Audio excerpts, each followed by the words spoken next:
So, like I said before, I just believe that Gordy was turning the Supremes into Menudo. Y'all remember Menudo? Them must rotate it out frequently. Once you started growing hair on your balls, you had to go.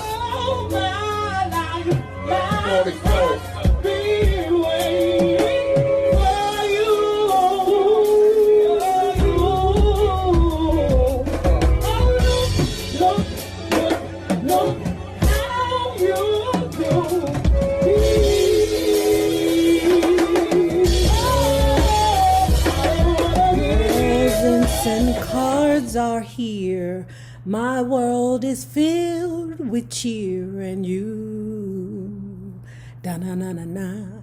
This Christmas. Hello there, love bugs. Hello there, bells.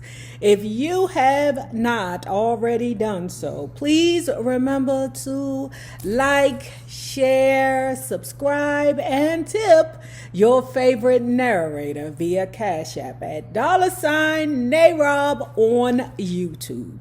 And if you are not already a part of this book club, please hit the Patreon link below and or the join button here on the YouTube. And for a monthly fee of $5, you babies, yes, you can be privy to all the shenanigans before the YouTube gets it, if the YouTube gets it. Now, remember in 2024, I said I was going to move forward. Now it's 2025. We finna move back to Mary Wilson's Supreme Faith.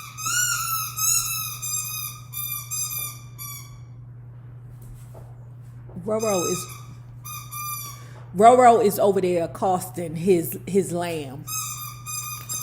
I'm so sorry. How Jean came to the Supremes is a Cinderella story. It was early 1969 and Barry and our manager, Shelley Berger, were in Miami. One evening, they wandered into the Fountain Hotel and caught a show by Ernie Terrell and his heavyweights. Ernie, the former World Boxing Association heavyweight champ, had retired in 1967 and put together the five-piece group, which included two of his brothers. The lead singer was his 21-year-old younger sister, Jean. As she later told me, Barry immediately began taking notice on her. And after the show, Ernie and I talked to Barry and Shelley until morning. Clearly, Barry was impressed with Jean's silken soprano, as anyone who heard her would be. Several months later, Jean and Ernie traveled to Detroit where they met with Motown, but for whatever reason, nothing happened. That April, Barry called Jean and asked that she come out to Hollywood. And there, the following month, she signed with Motown. Not to slight Jean, but it struck me as odd that the search for Diane's replacement would end so quickly. See what I'm saying? See what I'm saying? And I said in the last video, something ain't right. Something is not right. You take Diane through the depths of hell? Okay? That lady, them Supreme girls put their work in to be at Motown. You hear me? And all of a sudden, it's just Jean Terrell and her brother meet with Barry Bug Bites and snap you in? Come on, somebody got to talk about this. Several months later, Jean and Ernie traveled to Detroit where they met with Motown, but for whatever reason, nothing happened.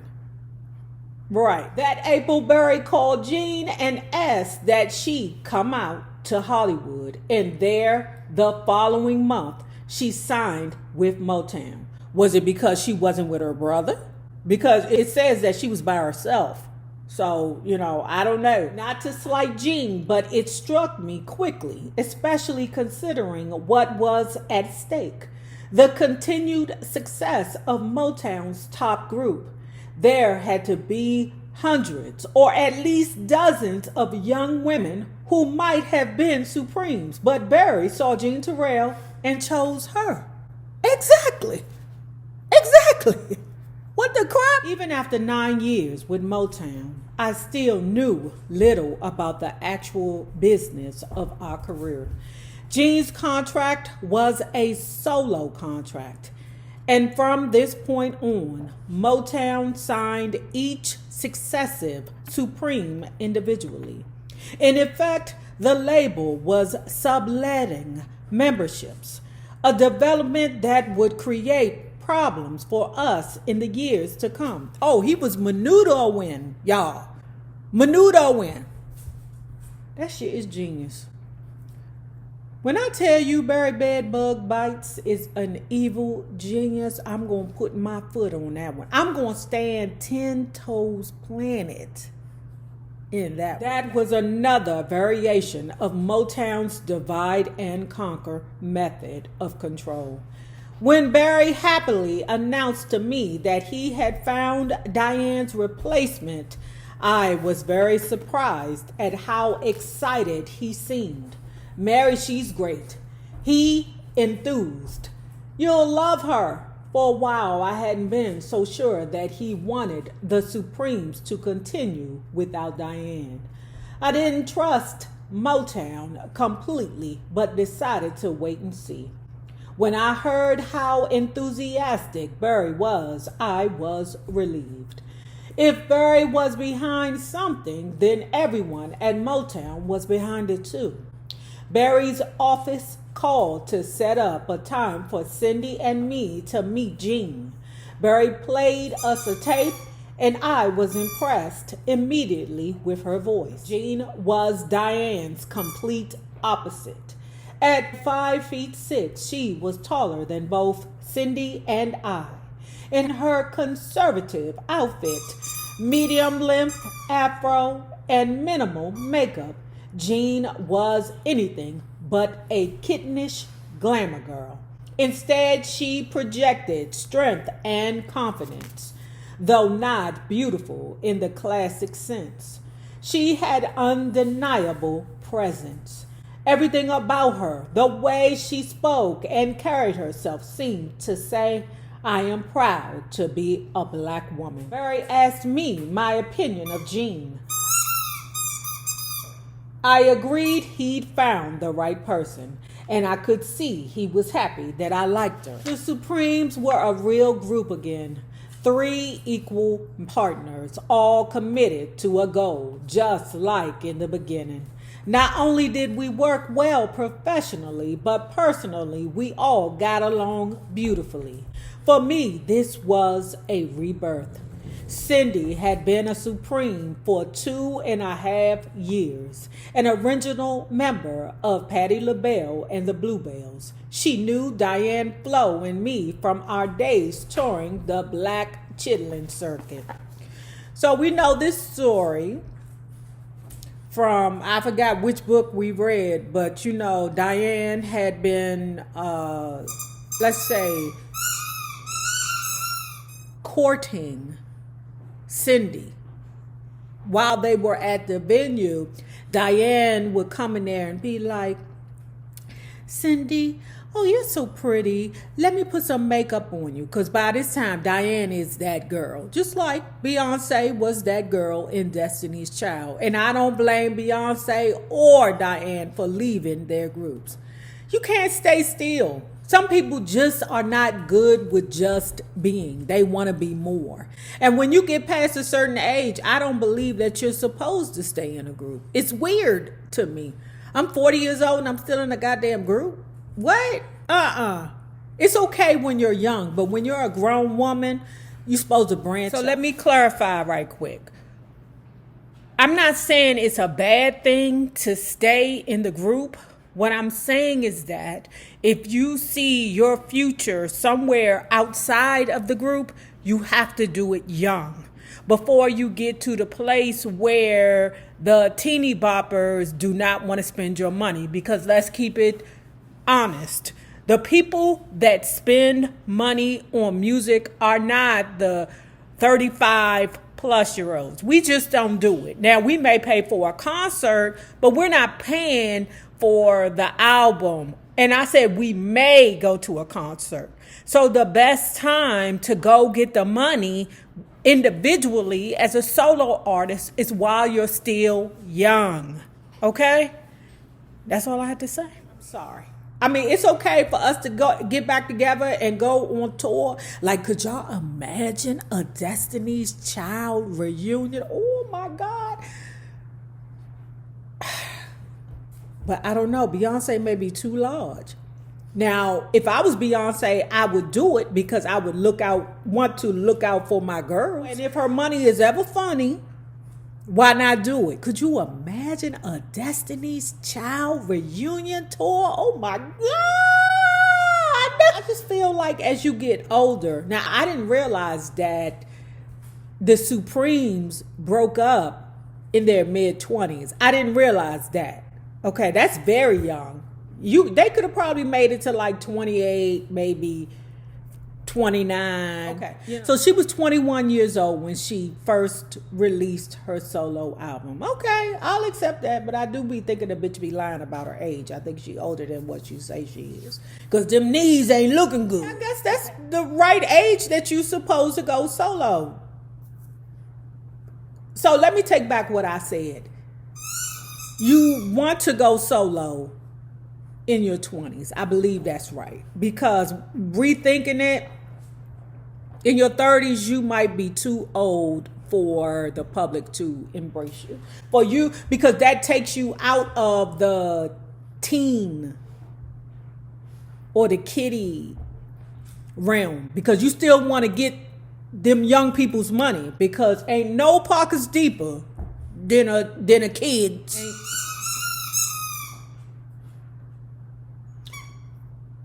Ain't no pockets deeper than a kid that lives at home because they still spending their parents' money. Anyway, don't forget my Sir Dash, rest in heaven, Sir Dash, said that Cindy Birdsong couldn't sing anyway. We ain't missed the beat. When she first joined, Cindy, like most people, naturally assumed that because Diane was lead singer, she was also boss. It was a while before I convinced Cindy that business-wise, we were three equals. I know you fucking lying. I know you lie. No!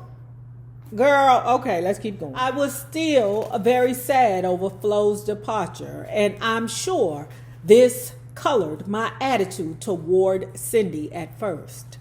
As time passed, though, we got to know each other well. She soon found that no matter how much she tried buttering up Diane, by then Miss Ross didn't pay much attention to either of us. Cindy helped so much with Jean, showing her the dance steps, taking extra time with her, drawing her out. Like every young woman who would join the Supremes, Jean was both excited and awed by her new position. To be suddenly thrust to the top was a little disconcerting. Before, Jean had lived and worked in relative obscurity. Now everyone would be watching every move she made, both on stage and off. In many ways, Jean was different from Cindy and me. She was one of 10 children born to Lovick and Annie Terrell, who moved to Chicago from rural Mississippi when Jean was 6 years old. Jean's family had much in common with Flo Ballard. Unlike Flo, Jean often spoke to reporters about her family's closeness and the fact that her older brother, Ernie, and her mother inspired each of her siblings to have and work toward a goal. Anyone could see that Jean Terrell had a mind of her own. Having worked all my life with strong, outspoken women like Diane and Flo, I respected that. Our fans finally got to meet Jean when we appeared on the Ed Sullivan Show, Sunday, February 15th, 1970. Having been on this program with the Supremes approximately 20 times since late 1964, I'd come to think of the CBS studio in New York as a home away from home. Jean had never done network television and was nervous, and we all were. But I believed our true fans and the public would love us. Before the show, several fans came backstage. We could hear them shouting for us to come out and sign autographs. Most were in their young teens, and we knew many by name. No matter how big the Supremes got, we always made time for our fans because they were important to us. I'm happy to say that loyalty continues today. As fans go, ours were different. Opinionated, outspoken. They let us know if they thought we were doing something wrong. So of course they were like, we don't know this beach. We don't like this beach. Where is Diane? Diane better come back. I would suppose, and I do compare Destiny's Child to the Supremes and Beyonce to Diane a lot. Both of them married Sagittarian men, okay? And both of them, I mean, did whatever it took to get to wherever it was that they needed to be. Including, it might be a possibility that Beyonce might have put one in the ground, okay? Talking about Jay-Z's supposed love child. She might have put one in the ground. You know, I just don't put nothing past that. According to Mary, the fans were not enthused with Jean, okay? But what do? We can't stand still. What do you want from us? Move, baby. What do you want from us? Diane left us. We're still trying to give you the Supremes. What can we do? You know, things are above us. These teenagers, they're like, no, bring back Diane. Where is Flo? What's going on? You know, but there's decisions that were made. So, like I said before, I just believe that Gordy was turning the Supremes into Menudo. Y'all remember Menudo? Them motherfuckers rotated out frequently. Once you started growing hair on your balls, you had to go. Unless you had hairs on your balls and you were sleeping with the dude who was the creator of the show, because that's the scandal behind Menudo. Okay, if you were sleeping with the dude who was the creator of the group, then your ass could stay there until you got too old. And then he would make you a star. Like that goddamn Ricky Martin. Dressed in identical red sequined pantsuits, Cindy and I stood in the wings while Jean took her place on stage and began singing.